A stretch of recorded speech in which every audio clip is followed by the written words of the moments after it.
One of the most, if not the most terrifying things to think about is not about only your salvation, but a friend of yours or a family member of yours. And in this video, I'm going to teach you how to biblically spread the gospel unto your family. With the first point being, for every work you shall do, do it unto the Lord. Every action you do, everything you do, you breathe, you speak, you eat, communication, how you love, how you work, how you sweep, how you clock into that job you don't like, do it unto the Lord and represent him in everything you do, because that will raise the curiosity, that will raise the question, that'll be like, why are you doing this? Why are you doing all this work? I do it for him.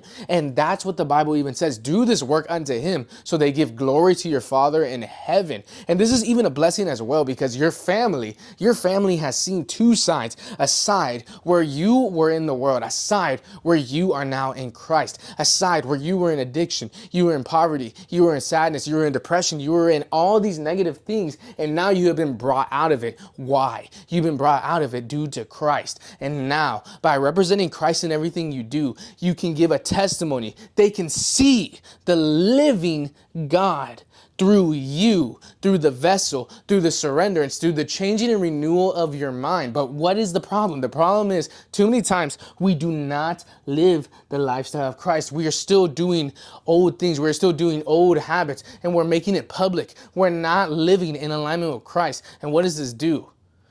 This will not represent him. This will not show the fruits of him, because you're still over here instead of being over here. So the first point is, how can your family come to Christ if they can't see Christ? And then the biggest blessing is that Christ will be seen through the testimony of your old life and seeing the renewal of your new life. And my next point is, we must speak bold in truth, but always with love and grace. One of the biggest mistakes that I had in my walk with Christ without these 6 years is that every time I would run into a situation with my family, I would speak out of a way of debate, of shutting it down, of like, nope, nope, nope, nope, nope, instead of speaking out of a place of love, truth, and assertiveness. The difference is that Jesus spoke with love and grace and truth at all times. A truth that pierced the heart, a truth that hurt feelings, a truth that hurt the pride of so many individuals that he was crucified for it. But where did he speak from? He spoke from truth and love and grace. Whereas I was speaking out of debate. You're wrong, you gotta fix it now.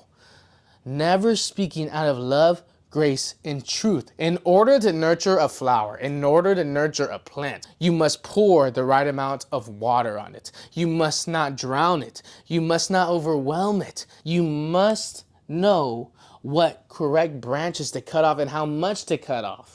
So speak to them in a place ready to sharpen, not to cut down. A place that grows them up instead of pushes them down. Because the worst feeling in my own life is when I would have these conversations with my family and the car would go quiet. The conversation was so overwhelming on my side that I completely ruined the atmosphere that Christ was spoken in. Because I was representing Christ in this way. Because sometimes the only Bible someone will ever read is the Bible you represent unto them. So remember this, to speak in grace, truth, and love. And that doesn't mean to sugarcoat. This means, in the next point, to rely on the Holy Spirit to season you accordingly to each individual that you speak unto. Because the Bible says that ye are the salt of the earth, but what good is the salt if it has no flavor? It says that in Colossians 4:6, let your speech be always with grace, seasoned with salt. The Holy Spirit shall teach you in Luke 12:12.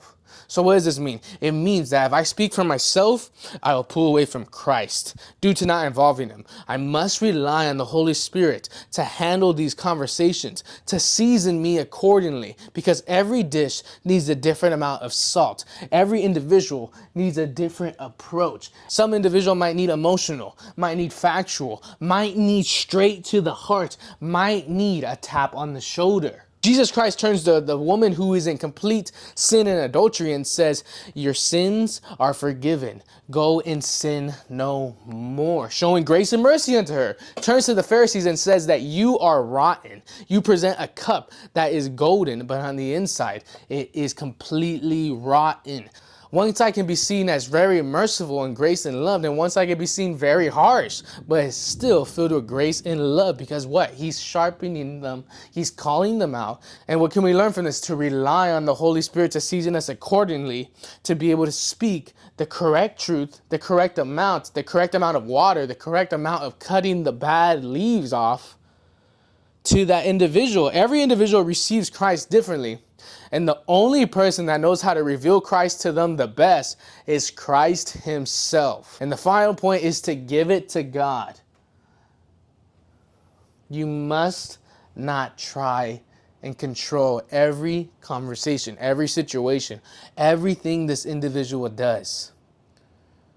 Because the more you try and hold control, the more that you hold a plant like this, the more it's not going to grow. But the moment you let it free, you let it get its air, you let it get the sun, you let it get its water, is the moment it will grow. Because the Bible says that Apollo planteth, but God increaseth. You can spread the gospel into somebody, but at the end of the day, it is God who will eventually increase them, who will be in control over this situation. How would they ever receive Christ if you're trying to control every single thing when it comes to family and friends? Because it comes with time, the Lord's time. And it might take days, it might take weeks, it might take years. I've been a Christian for 6 years now. And when I first came to Christ, my family was Catholic. We went to church, we did all these things. I went to even communion, but we never lived the Christ-like lifestyle. The moment I come to Christ, I start representing Christ. I start praying. I start showing and being bold with my faith, not forcing them, just doing it on my own.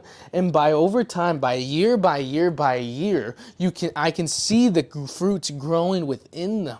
I can see these fruits starting to sprout. A seed that was in the soil you can't even see is starting to come out. You can see the blooming. You can see it blossom. And it might take years. This is the first year in 2025 where the fruits have started to bloom in abundance. Whereas before, it was starting to bloom, but it was still growing. It was still in development.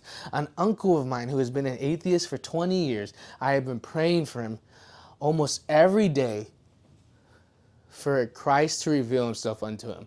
Guess what happens? He tells me that he acknowledges that there is a God and that Christ may be that God.